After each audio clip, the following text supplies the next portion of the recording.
Komunikatori. სამეცნიერო ფანტასტიკური ჟანრის თამაშების მოყვარულებს კომუნიკატორი გთავაზობთ სტუდია Pixel Quality-ს ახალ პროდუქტს Project Aura, რომელიც სტრატეგიისა და სიმულატორის ერთგვარ სინთეზს წარმოადგენს.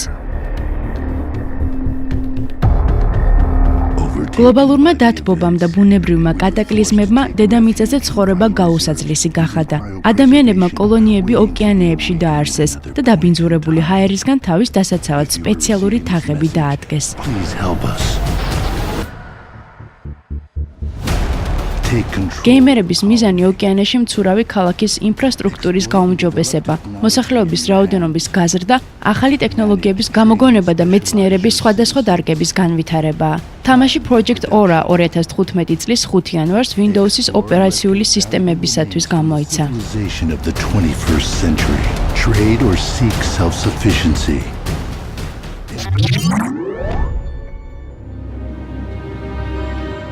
კომპანია Sony Computer Entertainment-მა ფენტეზი ჟანრის თამაში Bloodborne დაანონსა, რომელიც 2015 წლის მარტის ბოლოს გამოიცემა PlayStation 4-ის კონსოლებისათვის.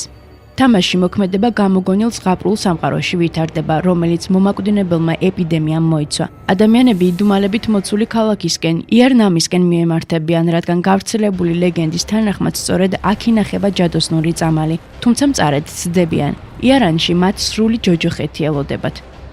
გეიმერი მთავარ გმირს მონსტრებზე მონადირეს მართავს, რომელიც დაწყევლილ ქალაქში მიემართება ზომბებს, მონსტრებსა და დრაკონებს უპირისპირდება, რათა კაცობრიობის მხსნელი წამალი იპოვოს.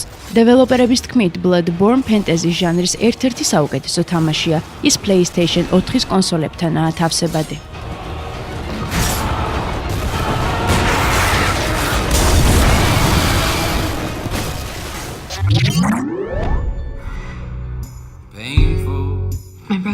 იანვრის ბოლოს რეჟისორ კეით ბარკერის სადებიუტო ნამუშევრის ამერიკული პრემიერა გაიმართა. მელოდრამას Song 1 ჰქვია.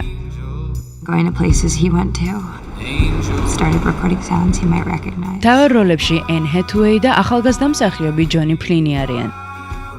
ფილმის სიუჟეტი ასეთია. არქეოლოგი გოგონა ფრენი მაროკოდან შიმბრუნდება, რათა ძმა მოინახულოს. ჰენრიკი ავტოსაგზაო შემთხვევის გამო უგონოდ იმყოფება. დასჯერა, რომ თუ ძმის დღიურებს წაიკითხავს, მის საყვარელ კლუბებში ივლის და მის დაწერილ მუსიკას მოусმენს. სასწაული მოხდება და კომიდან გამოიყვანს.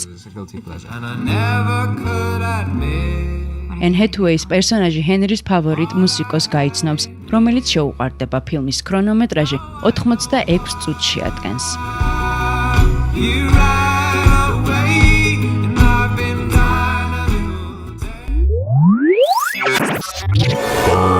Komunikatori.